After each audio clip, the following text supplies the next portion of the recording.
राधा स्वामी जी।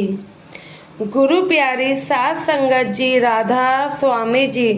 संगत जी, हम सभी के मन में ये ख्याल आता होगा कि जब संगत बाबा जी के दर्शनों के लिए इतनी तड़पती है, दूर दूर से बाबा जी के सत्संगों में, डेरों में आ जाती है, कहीं पर भी सदगुरु का सत्संग हो, वहां पर उनके दर्शन करने पहुंच जाती है, तो फिर क्यों हमारे सदगुरु को इतनी दूर दूर संगत के दर्शनों के लिए जाना पड़ता है, या फिर उनको सत्संग के लिए इतनी भाग दौड़ क्यों करनी पड़ती है?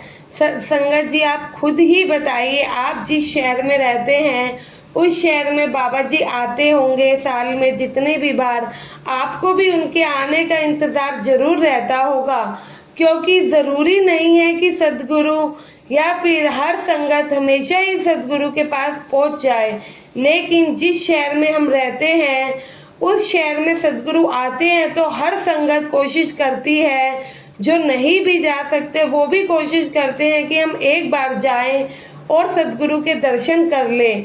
इसलिए हमारे सदगुरु हमारे लिए इतनी भागदौड़ करते हैं और अलग अलग जगहों पे जाके हर संगत का ख्याल रखते हैं जी, क्योंकि बाबा जी के लिए तो सभी संगत एक बराबर है, चाहे वह बुजुर्ग हो चाहे वह कोई भी हो। इसलिए बाबा जी उन संगतों को भी ध्यान रखते हैं जो कि बाबा जी तक नहीं पहुंच सकती।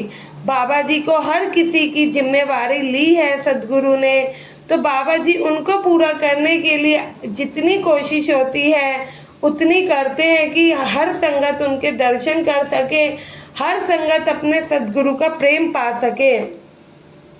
संगत जी, ये साखी एक कनाडा की है।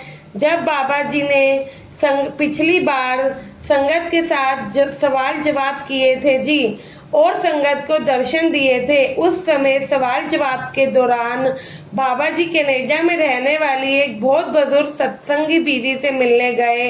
वो बीवी बहुत ज्यादा बुजुर्ग थी, इतनी कि वो सत्संग घर तक नहीं आ सकती थी।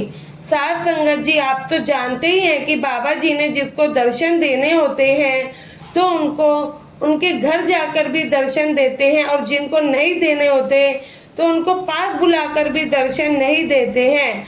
तो उस दिन सवाल जवाब के बाद बाबा जी लंदन में अपने ड्राइवर को बुलाया और कहा कि हमें एक जगह जाना है।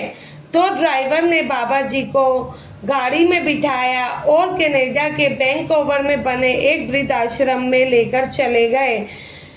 ये जो सत्संगी बुजुर्ग महिला थी, इसका संसार में कोई भी नहीं था। ये लंदन के वृद्धाश्रम में रहती थी। भजन सिमरन इतना था कि आप और हम उसका 10% भी बराबरी नहीं कर सकते हैं। ये बीवी पूरे दिन पूरी रात सिमरन पे बैठी जाती थी। बैठा जाए तो भी ठीक, नहीं बैठा जाए उठते बैठते लेटते ये बीवी 24 घंटे लगा लो भजन सिमरन किया करती थी, थोड़ा सा भी वक्त अपना जाया नहीं करती थी। इसके मुख में भजन सिमरन चलता ही रहता था। इसको दिन दुनिया की कोई खबर नहीं थी, ना ही उनसे लेना देना था और ना ही इसे पता चलता था कि बाबा जी ने कब सत्संग करने आना है कनाडा में और कब नहीं। इसको सत्संग के बारे में भी कोई खबर नहीं रहती थी। वृद्ध आश्रम में रहने वाले लोग भी बीवी के बारे में बताते हैं कि यह बीवी अपने में ही रहती है, किसी से फालतू कोई बात नहीं करती है, ना ही दुनियावी चीजों से कोई मतलब रखती है। साथ संगत जी, एक दिन जब बाबा जी उसी वृद्ध आश्रम के बाहर पहुंचे तो बाबा जी को वृद्ध आश्रम के 1 से 2 लोगों ने पहचान लिया, क्योंकि वह सत्संगी बीवी के बिस्तर के साथ बाबा जी का फोटो हमेशा पड़ा रहता था। तो वह बीवी के पास भाग कर गए। उन्होंने सारी घटना बताई कि ये फोटो वाले सरदार जी बाहर आए हुए हैं। तो बीवी कहने लगी, वो तो हर पल मेरे साथ हैं। तो वो लोग कहने लगे कि हम सच कह रहे हैं कि वो बाहर एक बड़ी गाड़ी में आए हैं और अंदर ही आ रहे हैं। तो इतने में उस बीवी को लगा कि इन्हें शायद कोई गलती हुई है, वो कोई और होंगे जिनकी शक्ल हमारे सदगुरु से मिलती होगी। जैसे ही, क्योंकि बाबा जी भला यहाँ किस लिए आएंगे।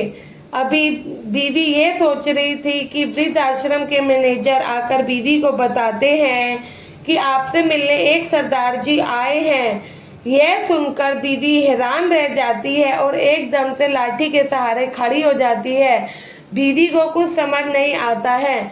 इतने में वो बाहर जाने को ही होती है कि सदगुरु उनके सामने आकर खड़े हो जाते हैं। जैसे ही बीवी अपने सामने सदगुरु को साक्षात देखती है, वह तो अपने ऊपर विश्वास ही नहीं कर पाती है। जब हम तुम लोग सदगुरु को देख के अपने आप को नहीं रोक पाते, तो सोचो सदगुरु तो खुद उस बीवी को दर्शन देने इतनी दूर चले गए। वह सदगुरु जब देखती है सदगुरु को अपने सामने, तो बस उसकी आंखों से आंसू ही बहने लगते हैं और वह कुछ भी उसके मुख से नहीं निकल पाता। इतने में फिर बीवी को कुर्सी पे बिठाया जाता है और बीवी बाबा जी से कहती है, आप मेरे लिए यहाँ आए, आप खुद चलकर आए, मैं कैसे आपका आभार व्यक्त करूं। तो सदगुरु कहते हैं, जैसे संगत का मन करता है सदगुरु के दर्शन करने का, वैसे ही सदगुरु का भी तो मन होता है अपनी संगत के दर्शन करे। तो बीवी कहती है कि सदगुरु आप यहाँ आए हो तो मुझे यहाँ से ले जाओ अपने साथ सचखंड। बाबा जी को वो देखकर बस यही बार बार कहने लगती है। तो सदगुरु कहते हैं कि तुम चिंता मत करो, मैं बहुत जल्द तुम्हें यहाँ से लेने आऊँगा।